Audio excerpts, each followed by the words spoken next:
vamos começar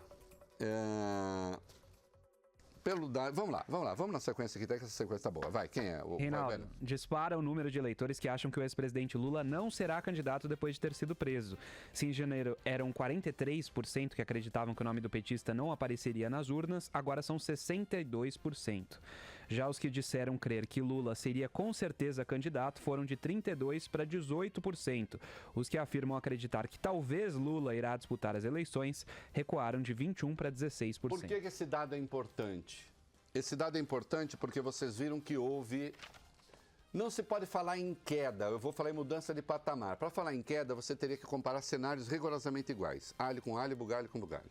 Não tem os cenários rigorosamente iguais, portanto você não pode falar em queda. Mas dá para falar em patamar. O Lula tinha chegado ao patamar no primeiro turno dos 37% e agora está no patamar de 31%. Vale dizer, ele estava mais perto de 40% e agora está mais perto de 30%.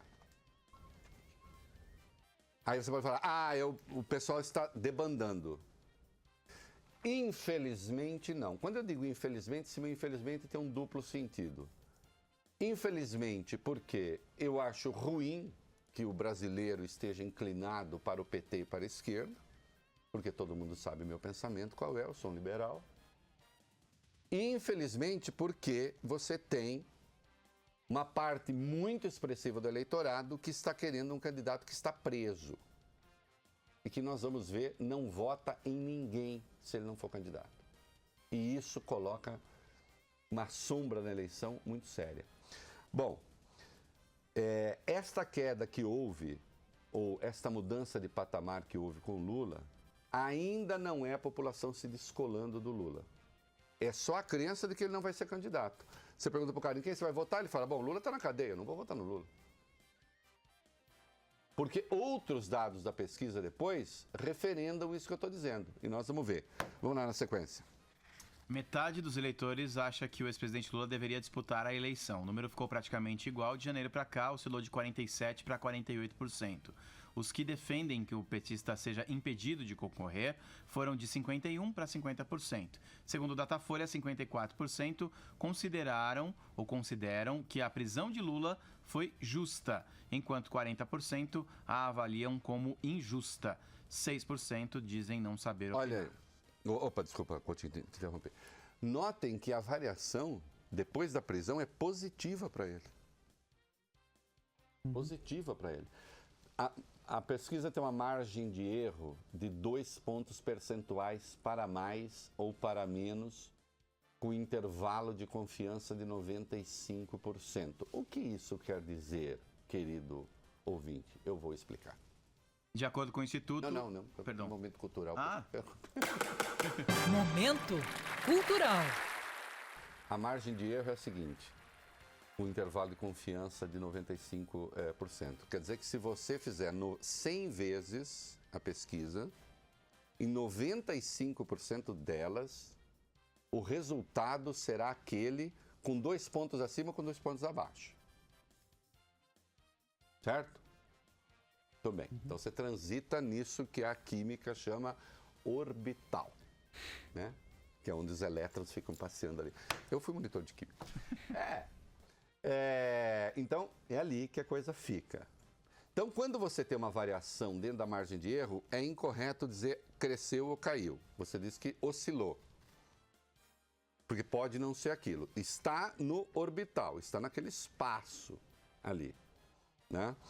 De qualquer modo, a oscilação foi positiva para o Lula. Em um ponto daqueles que diziam que ele deve ser candidato. Então, nota, embora 54% digam que a condenação é justa, né? E aí vai uma coisa meio complicada. As pessoas têm um pouco de vergonha de olhar para o pesquisador, sabendo tudo que se diz do Lula, e falar, não, é injusta. Ele não tem dado técnico para isso. Agora, quando ele avalia, deve concorrer, metade da população está dizendo que deve. Isso é o que eu estou dizendo? Não. Insisto, eu não gosto desses dados. Só que é preciso reconhecer que existe um pêndulo eleitoral que está indo para a esquerda no país. Infelizmente. Há várias razões para isso. Uma delas é o fato de que o discurso de direita, o discurso antipetista, hoje está muito confinado no bolsonarismo, com toda a sua violência retórica. Eu acabo de receber uma foto aqui do Bolsonaro no gabinete com um revólver na cintura. O que faz um candidato no gabinete com um revólver na cintura?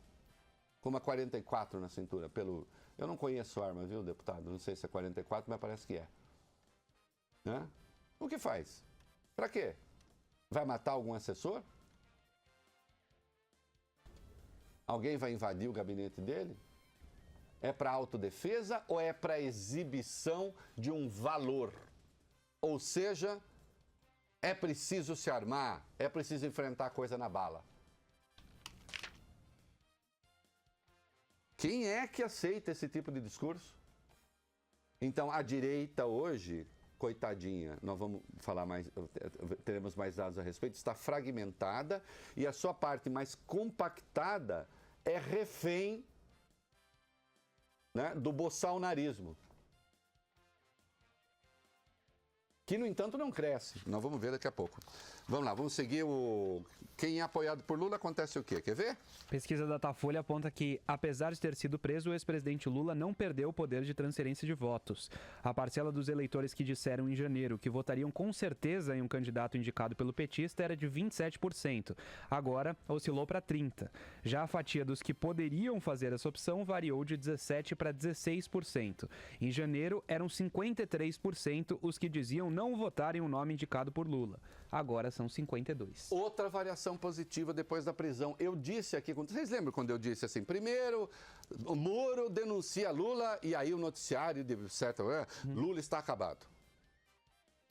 Denúncia aceita, Lula está acabado. Lula é condenado em primeira instância, Lula está acabado. Todas as vezes que ele foi tão acabado, ele foi crescendo. Palocci faz denúncia bomba contra Lula agora, Lula acabou. Ele cresceu mais um pouco. Lula preso, agora já era. Aumentou, muito provavelmente, oscilou para cima a possibilidade de interferência de Lula na eleição. Sabe por quê? Porque antes, entre os que poderiam votar nele e os que poderiam votar nele, entre os que poderiam seguir a sua orientação e os que seguiriam com certeza, era de 44, agora de 46. Dentro da margem de erro, mas a oscilação é para cima, não é para baixo. E nós estamos falando, Coutinho, insisto, de um presidiário. De um presidiário. Eu disse aqui também, acho na sexta-feira, não confunda o seu grupo de WhatsApp, né? E a turma que você frequenta ou para a qual você é remetido no Facebook com o Brasil. E tem muita gente fazendo essa confusão. Atenção, com esses números, 30% dizem só voto num candidato de Lula. 16% dizem posso votar num candidato de Lula. Se cumprir o que está aí, o candidato de Lula, seja quem for, pode ser Sua Excelência o Poste, e ele já elegeu um Poste uma vez. Disputa o segundo turno e vai para o segundo turno em primeiro lugar.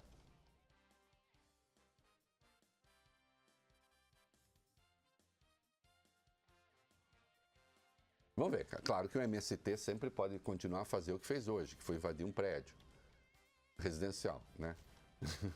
Em nome do Lula. Eu vou lhe contar uma coisa, viu? Você pensa que é fácil minha vida?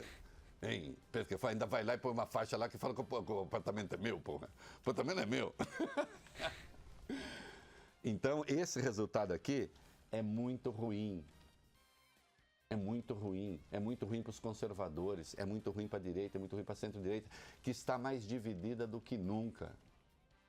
Está mais dividida do que a esquerda.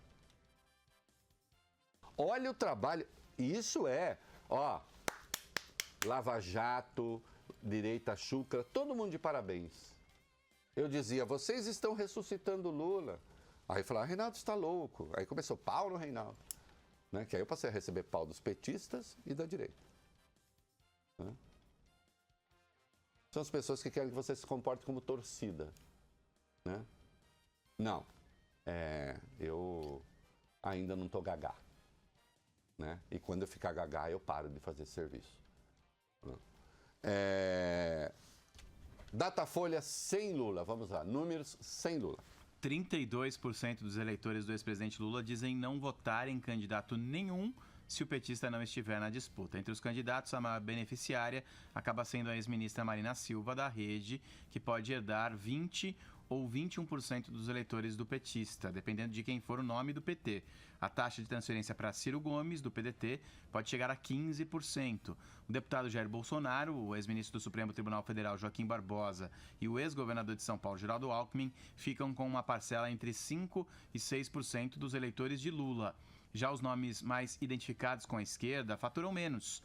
Os ex-ministros Jacques Wagner ou Fernando Haddad, cada um testado em um cenário no lugar de Lula, ficam com 3%, mesma fatia da deputada estadual Manuela Dávila, do PCdoB, e do senador Álvaro Dias, do Podemos. São nomes menos conhecidos nacionalmente, obviamente. Né? E mais, o Lula não fez a escolha ainda. Então, essa é a transferência que o eleitor está fazendo por conta própria. Né? Ele identifica, por exemplo, a Marina como uma candidata de esquerda, ex-petista. E a Marina, vamos lá, ela tem o shape de uma esquerdista, né? Tem. A gente olha para a Marina, a gente pensa, sei lá, em sandália de couro cru, em colar de motivos nativistas, né? De, sei lá, de coco, de... essas coisas da floresta, né? Um troço assim, telúrico. Né? Eu acho que o Reinaldo está fazendo uma caricatura, meu respeito, mas... Não, é verdade, né? Você olha para a Marina assim e tem aquele shape petista, né? E o PT não a considera mais de esquerda. Embora em muitos aspectos ela seja assim. Mas a Marina tem aqueles aspectos meio internacionalistas, aquele negócio meio globalizante e tal, de que a esquerda não gosta, não curte muito. Né? Por exemplo, Banco Central, ela quer Banco Central independente, talvez ela nem saiba direito o que é isso, mas ela quer. Né? Agora, a militância dela em muitos aspectos, especialmente na ecologia, né? É uma militância com viés de esquerda. Né? Então, esquerdistas ainda identificam eleitores do Lula, se não podem não ser esquerdistas, mas que veem o Lula, né, como o seu candidato, ainda identificam com o PT. Ela é quem mais recebe votos, mas bastará, e nós já vimos isso, o PT derrete Marina como fogo derrete gelo. A gente viu isso na disputa eleitoral de 2014. Né? A Marina chegou a liderar para o segundo turno. Uma semana de campanha, ela tinha derretido. Bastou o PT dizer, ela não é uma de nós. E ela, em vez de reagir, chorou. Né? Aí não adianta. Né? A hora que o Lula e o PT lembrarem que Marina é uma fanática da Lava Jato e, portanto, uma defensora da prisão de Lula, essa transferência acaba. Faz assim. Né? O segundo maior beneficiário é Ciro Gomes, que a essa altura pode estar arrependido de não ter estado no palanque de Lula no seu último comício antes da prisão. Nós já vamos dizer por quê. Né? Agora, o dado relevante aqui e preocupante é o seguinte: 32% dizem não votar em ninguém se o Lula não for candidato. Né? Veja, o normal do branco e nulo ali, ele já está alto, está em torno de 22. Só que com Lula salta para 32. Se você considerar as ausências, você vai ter... Atenção, Dilma já foi eleita com menos da metade do eleitorado. Né? Aí você vai ter um candidato eleito, caso Lula não escolha ninguém, candidato ele não será. E caso isso se cumpra, você vai ter um candidato com baixa representatividade, o que é sinal de problema nas condições brasileiras. Tá? Vou fazer um intervalo e nós vamos seguir aqui com outras implicações das pesquisas, fazendo, insisto, análise. Meu gosto, eu adoraria que esses números fossem falsos, mas eu adoraria que houvesse um candidato do centro conservador que tivesse liderando a disputa, identificado com o liberalismo e que tivesse dizendo na televisão: quero ganhar a presidência, vou privatizar a Petrobras, o Banco do Brasil, a Caixa Econômica, os Correios, e onde tiver uma estatal eu vou vender. E vou deixar o Estado enxuto. E o Estado brasileiro não vai ter mais lugar para vagabundo. E vou fazer a reforma da Previdência.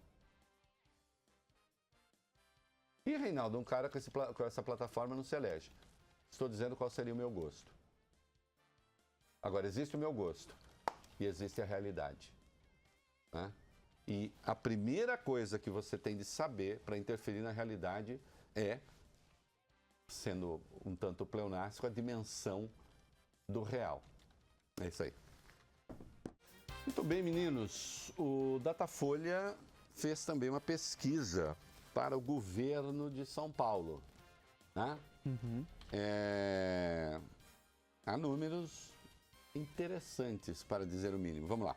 Reinaldo, o ex-prefeito de São Paulo, João Dória, lidera a corrida ao governo estadual, segundo esse levantamento feito pelo Instituto Datafolha. Ele aparece na frente nos 2 cenários pesquisados. No primeiro, o tucano soma 29% das intenções de voto contra 20% do presidente da Federação das Indústrias do Estado de São Paulo, Paulo Scaff. O governador Márcio França tem 8%, empatado com o ex-prefeito de São Bernardo do Campo, Luiz Marinho, do PT, com 7%. 26% declaram voto em branco ou nulo.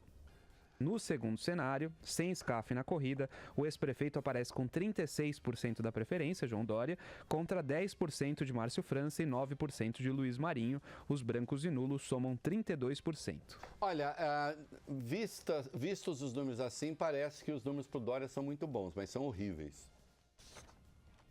E ele sabe disso. Ele sabe disso.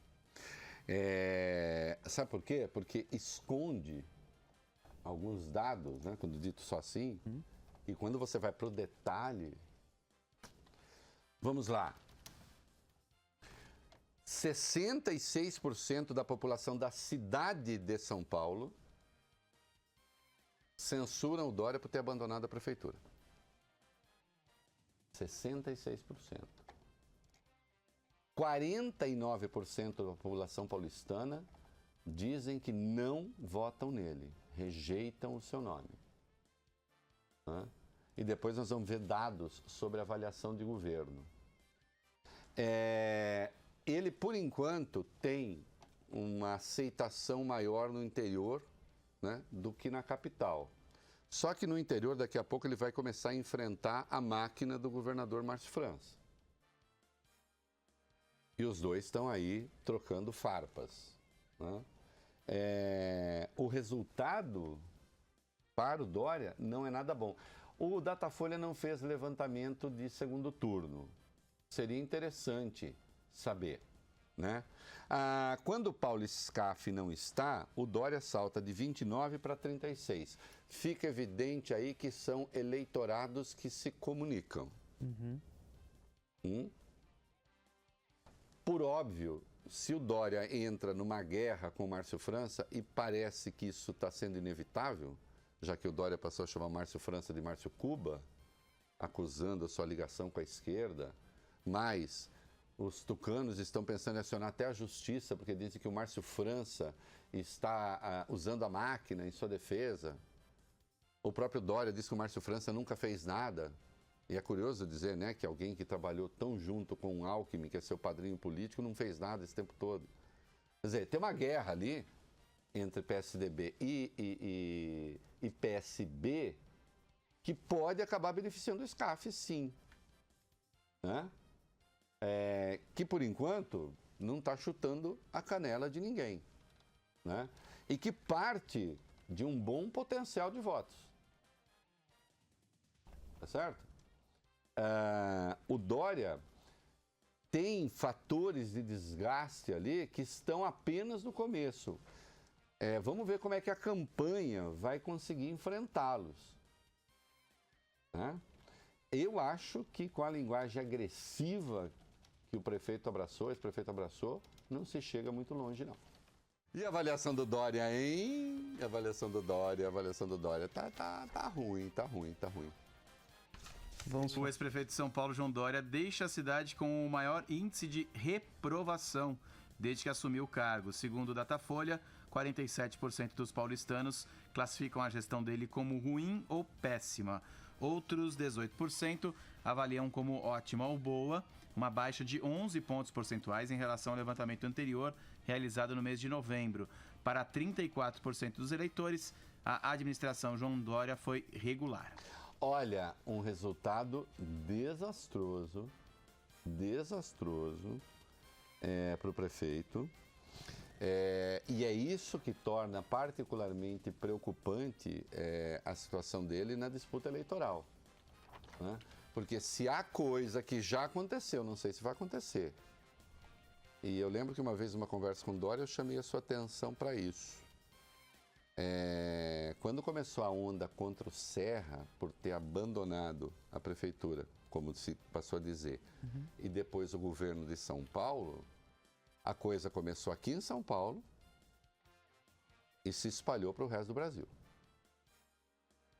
Na cidade de São Paulo, a rejeição à gestão é gigantesca. A rejeição à decisão dele de ter deixado a prefeitura idem, eu já disse, 66% reprova o prefeito por isso. Não é difícil isso se espalhar para o interior, né? O resultado para ele é tão ruim que ele tem um número inferior ao do Fernando Haddad depois de 1 ano e meio de gestão. Depois de 1 ano e meio de gestão e de ter passado pelos protestos. Porque o protesto, lembra os protestos de rua? Aquilo deu um downgrade em todos os políticos. Todos caíram. Todos, sem exceção, né? Mas a queda do Haddad foi especialmente grave. Depois de 1 ano e meio de gestão, o Haddad tinha de ruim e péssimo 36%. Né? O Dória está com 47% de ruim e péssimo. E estão empatados no ótimo e bom. O Dória 18%, o Haddad tinha 17%. Mas aí o dado que conta é quem considera ruim ou péssimo. É a rejeição mesmo, a gestão. Né? Podem ter se misturado aí o desagrado com a saída dele com uma avaliação sobre a prefeitura? Pode. Mas a avaliação de eleitor é a avaliação de eleitor. De algum modo ela está sempre contaminada. Né? Ou será que a avaliação que se faz do governo Temer não está contaminada pelo noticiário negativo que tem sobre o Temer na política, que fica sendo alimentado e tal? Será que é uma avaliação objetiva? Fala assim, puxa vida, a inflação caiu, puxa vida, os juros caíram, puxa vida, a economia voltou a crescer, o desemprego, o emprego está voltando. Não. Isso aqui é muito ruim e certamente ele não esperava números tão dramáticos. Nós estamos falando aqui das implicações da pesquisa Datafolha, não da pesquisa em si, quer dizer, a pesquisa registra aquilo que está na sociedade, né? Os números estão lá e nós fazemos a análise, né? Nós quebramos os dados, fazemos a síntese e damos as nossas opiniões aqui. Olha aqui, só para lembrar, você tem que ter em mente, né, que no levantamento do Datafolha, quando Lula, isso é de primeiro turno, quando Lula disputa, né, no cenário que eu diria mais provável, ele tem 31% das intenções de voto. Ele já chegou a um patamar de 37%, só que não teve nenhum cenário igual a esse, por isso não se compara. Falamos de patamares. O Bolsonaro, mudam-se os cenários, mas ele não sai desses 15%, quando o Lula está. Né? Parece que é o que eu chamo de candidato inelástico, nós já vamos ver. A Marina Silva também num patamar bastante baixo, com Lula, 10 pontos percentuais. Tem o Joaquim Barbosa.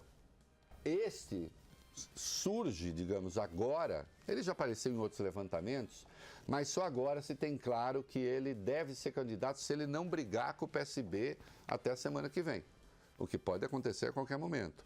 Ele tem uma largada bastante boa com Lula, 8%.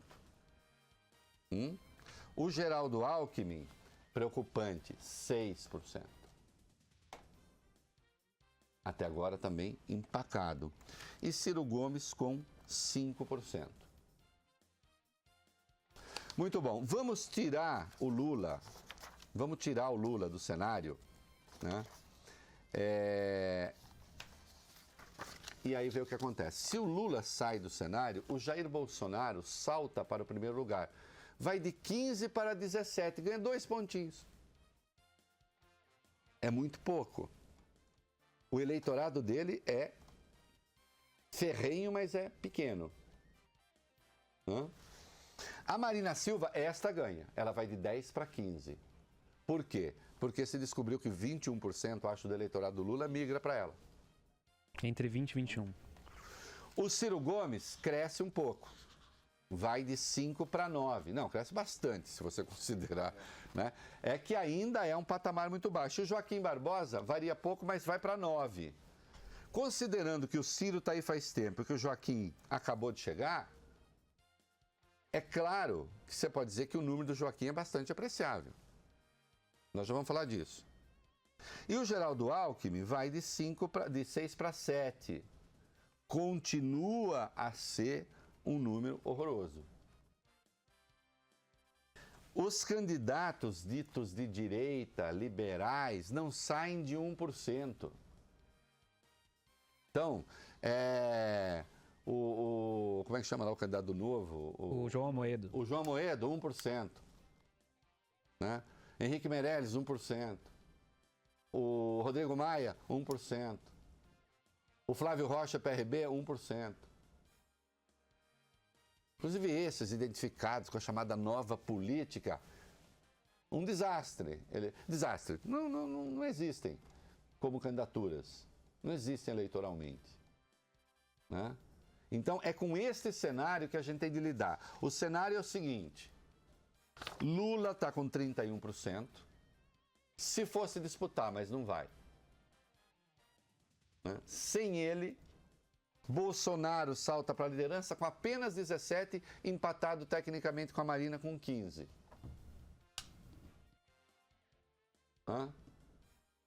E o candidato do centro e da centro-direita mais bem colocado é o Geraldo Alckmin, com 7 pontos. É muito ruim esse cenário. E é tendo esse cenário na sua cabeça que nós vamos continuar com o noticiário. Vai lá. Até agora, Lula não tem substituto. Ele não indicou nenhum substituto. Né? Eu cuido desse item 5. Ele não cuidou de nenhum substituto. Então, quando entra o Jacques Wagner aparece com 2%. Com 2, não, com 1. E o Haddad com 2. Os candidatos, Manuela Dávila, Boulos, que o Lula bateu no ombro. Não, aqui estão também nada. Na verdade, a grande transferência de votos que há quando o Lula não está é para brancos e nulos. 32% dos eleitores do Lula vão para brancos, nulos e nenhum. Agora, não esqueça um dado que a gente já jogou aqui. 30% dizem que só votam no candidato que o Lula indicar. E 16% que poderiam fazê-lo. Um potencial, portanto, de influência de 46%. E aí sim, quando o Lula, então, escolheu o seu nome, a ser verdade o que diz o eleitor, o Lula coloca o candidato que ele escolher em primeiro lugar na disputa de segundo turno. Tá claro? Muito bem. E aí... Disputa de primeiro turno, né? Não, coloca na disputa de segundo turno, eu digo. Ele coloca... O cara vai disputar o segundo turno. Ele chega ao segundo turno na liderança. Sim, e provavelmente em primeiro lugar. Entendi. E provavelmente em primeiro lugar. Sim. Agora, atenção.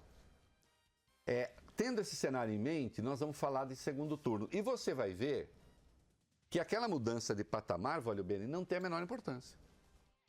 Não tem a menor importância. Saiu de 37, foi para 31. Portanto, de um patamar perto de 40 para um patamar perto de 30. Eu disse aqui no começo do programa, isso é apenas porque o eleitor está sendo realista. Ele não vai ser candidato. Fim, não vai ser candidato. Ah? Agora, será que o prestígio do Lula sai arranhado numa disputa de segundo turno? Vamos para o segundo turno, quando Lula disputa, Wolbeni.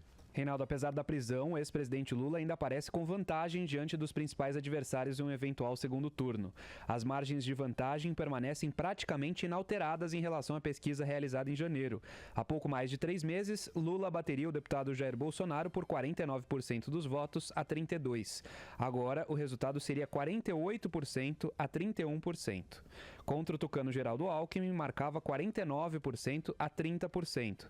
Nessa pesquisa de agora, o petista aparece vencendo por 48% a 27%. Já contra a ex-ministra Marina Silva, os 47% a 32% viraram 46% a 32%. Tudo variação dentro da margem de erro. Uma tendência de aumento da diferença no caso do confronto com o Alckmin. Aumento da diferença a favor do Lula. Então, é esse o dado que conta. Você quer que comece a gritar aqui, falar que é um absurdo, onde já se viu esse Lula, onde já se viu, já posso fazer tudo isso que você quiser, né? E não resolve nada. Se você quer uma avaliação realista, a avaliação realista é a seguinte: o único que tem razão para comemorar essa pesquisa é o Lula. Comemorar de verdade é o Lula. A Marina pode ficar algo satisfeita, porque ela pega um pedaço do eleitorado, mas isso tem curta duração. O Joaquim Barbosa acabou de surgir e, portanto, sim, pode ser e tal. Agora, quem tem razão de fato para ficar feliz é o Lula. Feliz na cadeia? Feliz porque não vai ser candidato? Não, ele não será candidato. Ele não será candidato, coloquem isso na cabeça. Né? Agora, há uma questão aí que está sendo posta por muita gente. É esperto o PT ficar insistindo que o candidato é o Lula e ponto final? Por enquanto é. Os números estão dizendo. Notem, se o PT escolhesse, se o Lula dissesse, bom, eu estou preso mesmo, meu candidato agora é fulano. Primeiro que cheiraria um conformismo com a prisão. E eles não vão se conformar tão cedo. Né? E segundo, que numa pesquisa como essa, bom, se o Lula declara eu não sou mais candidato e acabou, ele some, das simulações. E o PT praticamente desaparece, por enquanto. Então, qual é o jogo do PT? Observando sempre, claro que os petistas estão indignados. Claro que sim, claro que eles estão furiosos. Isso aí é mais ou menos como você tentar pegar aquela areia que não para na mão, né? Eles estão vendo o poder. Vejam, o Lula ia ser eleito. O Lula ia ser eleito. O trabalho da Lava Jato nesse particular é tão desastrado e desastroso, e mais desse antilulismo chucro e burro, que o Lula foi ressuscitado e seria eleito presidente da República de novo. Depois de tudo que se sabe sobre o PT. Convenham, os adversários do petismo têm de ser de uma burrice espantosa para isso acontecer. E é isso que eu tenho apontado faz tempo. E é com isso que as pessoas não têm se conformado. Lamento. Lamento, não estou aqui para enganar ninguém. Mas esse é o fato. De uma burrice espantosa. Hã? De sorte que o Lula está na cadeia e o seu prestígio eleitoral não foi arranhado, quiçá, quem sabe, cresceu. E a depender das bobagens que continuem a fazer por aí, pode crescer ainda mais. O evento é muito recente. Que caiu mal entre os mais pobres, caiu. Eu fiz uma observação aqui, outro dia, que 9 governadores do Nordeste foram tentar visitar o Lula na cadeia. E o que eu observei aqui? Olha, se a percepção no Nordeste da prisão do Lula fosse a mesma que a gente tem aqui no Centro-Sul, os governadores não iam dar cara ao tapa, né? E mais, cantei uma bola que está hoje na Folha. Governador da Bahia petista vai se reeleger, governador do Piauí vai se reeleger, governador do Ceará, tudo petista vai se reeleger. Vamos continuar aqui com a nossa questão da análise política. Né? A interferência do Lula na eleição, olha para que quadro caminhamos. O principal fator eleitoral no Brasil é um homem preso. Existe alguma chance disso ser bom para o país? Eu digo, nenhuma, zero. Zero. Porque as coisas foram mal feitas e de forma atabalhoada. Só que não é só o Lula que foi liquidado. A classe política como um todo está passando por um péssimo momento. O que essa pesquisa da Datafolha fez foi aumentar o grau de incerteza. Então, se o campo não lulista esperava que com a prisão do Lula as coisas se arranjassem, seu Coutinho, fosse o freio de arrumação, né? Que é um negócio assim, dá uma freada no ônibus, está muito lotado que as pessoas se ajeitam. Não, quem esperava que fosse o freio de arrumação, aconteceu o contrário. Bagunçou ainda mais. Bagunçou ainda mais. Porque não tem mais caminho para demonizar o Lula. Por onde vai se demonizar o Lula agora? Que mais? Que mais se deve fazer? Já foi preso, já... O juiz Sérgio Moro vai condenar o Lula mais 18 vezes? Pode condenar agora mais 150. E ele continuará a ser um líder preso a interferir de forma decisiva na política.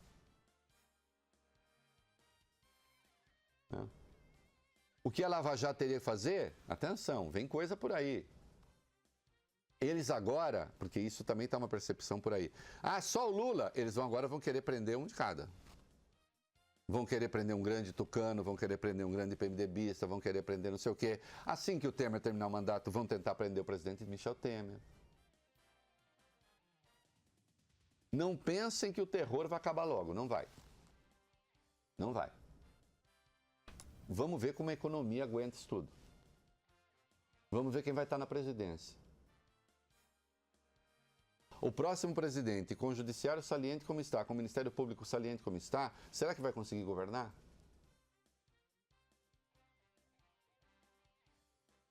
A diferença do que disse o ministro Roberto Barroso num seminário nos Estados Unidos,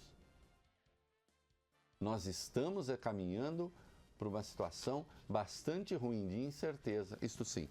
Mas, e só para fazer um destaque aqui, importante, muita gente falando, e o Joaquim Barbosa, e o Joaquim Barbosa? Eu já disse, eu andei recebendo algumas pesquisas aí, o Joaquim Barbosa, o Joaquim Barbosa lidera em algumas áreas, em algumas classes sociais a disputa, grupo A e B, né? As classes A e B, o Joaquim Barbosa tem ali uma penetração enorme. Porque o Joaquim Barbosa é um pouco a cara desses tempos, né?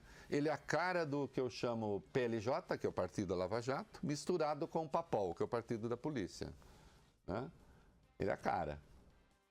Agora, será que o Joaquim Barbosa tem as qualidades que um governante precisa ter? Tolerância, elasticidade, capacidade de negociação, de diálogo com o Congresso? A resposta é não. Infelizmente, o que está fazendo com que muita gente escolha Joaquim Barbosa é justamente o temperamento irascível e não político dele. Que é o que garante também, por enquanto, esses 15% do Jair Bolsonaro. É o temperamento não político. É a linguagem da porrada. É falar os absurdos. É contrariar o consenso e o bom senso a troco de nada. E para nada. Ou seja, é a antipolítica. É a antipolítica. Então o que a gente tem é uma parte imensa do eleitorado que quer Lula, mas Lula não será candidato e não será. E entre os que não são lulistas, há esse ódio à política que está se fragmentando nesse monte de candidato, e isso empurra a eleição, empurra o pêndulo da eleição para a esquerda. E deixa nas mãos de um presidiário o destino do país. No que me disse respeito e no meu curto espaço de atuação, eu tentei evitar isso como o diabo evita a cruz. Né? Ou como o anjo evita o diabo, o bom anjo, né? Porque o diabo também era um anjo. Assim.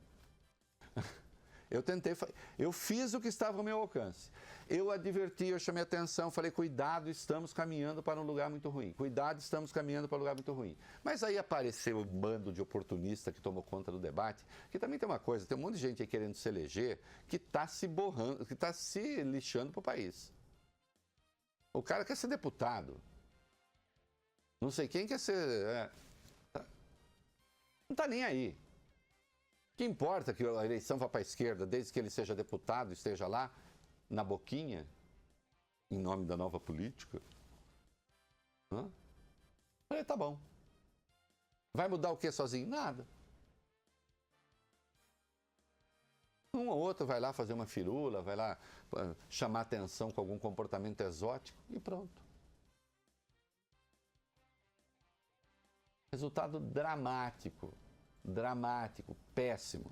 Né?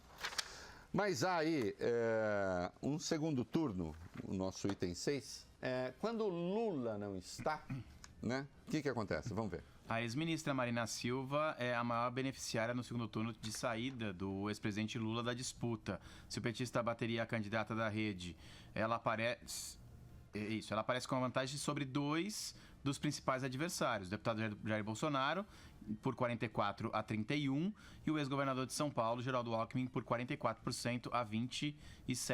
Então é o seguinte, o Lula bateria a Marina, sim, fácil. Mas a Marina bate tanto Bolsonaro quanto e Alckmin com facilidade também. Segue aí, Coutinho. Não foram testados cenários de Marina contra os ex-ministros Ciro Gomes e Joaquim Barbosa. Quando Ciro Gomes enfrenta Bolsonaro ou então Alckmin, a disputa fica empatada. Contra o deputado, ambos ficariam com 35%. Diante do Tucano, 32% das intenções de voto para cada um. Caso o segundo turno seja formado por Alckmin e Bolsonaro, também há um empate. O Tucano obtém 33% dos votos contra 32% do parlamentar, empate técnico. Aí é loteria. Claro que a máquina conta um pouco, tá? Mas, por exemplo, o tempo de televisão é igual. O tempo de televisão é igual. Né? Então, existe a possibilidade do Bolsonaro ser eleito. Sim. A questão é que eu não acho que ele vá disputar o segundo turno. Não acho que ele vai disputar o segundo turno. Né? Acho que haverá um candidato de esquerda no segundo turno, o candidato do Lula. Né? E há uma possibilidade, quer dizer, notem, a pesquisa é tão ruim, vou repetir aqui uma frase que eu escrevi no blog hoje. A pesquisa é tão ruim para o Alckmin, tão ruim para o Alckmin, tão ruim para o Alckmin que chega a ser boa. Sabe por quê? Dória não será mais candidato do PSDB. Com esses números aqui em São Paulo, esquece. Né? Não será candidato. Porque o desempenho dele, até no estado de São Paulo, é modesto, quando aparece disputa para valer. Então, ele não será candidato. Pode esquecer. Né? Aquela coisa do, se não der o Alckmin, vai o Dória. Isso não existe mais. Lembrando que a candidatura só é candidatura quando ela for registrada, né? Mas sim, assim, se não der o Alckmin, vai o Dória. Não vai. Não vai. Não vai porque o Dória está enfrentando dificuldades para se estabelecer como candidato ao governo de São Paulo. Tanto candidato é o Alckmin mesmo, do PSDB. Do centro e da centro-direita, ele é o mais bem colocado, embora pessimamente. E tem aquele monte de gente com 1%. Ou essa gente... Quer dizer, eu estou partindo do princípio, né, e não vai haver um suicídio coletivo. E que essa gente acaba se reunindo, a coligação será grande, o Alckmin já deveria ter ido buscar o apoio do PMDB com mais clareza, até agora não fez. Pode ter um tempo muito bom de televisão e há uma chance, acho eu, de ter esse candidato de centro no segundo turno. Né? Eu diria, esse seria o cenário virtuoso possível. Né? Mas, insisto, a coisa pende para a esquerda. Né? Porque você não tem o cenário em que você teste Bolsonaro contra um candidato de esquerda, o J. Pinto Fernandes. Você não sabe o que vai ser. Agora, a gente sabe o peso que o Lula vai ter. Né? E aí precisa ver a retórica do Bolsonaro contra o Lula, que vai estar preso, continuará a ser essa coisa agressiva, violenta e tal. Será que isso funciona? A minha impressão é que não funciona. Muito ao contrário, o resultado acaba sendo negativo.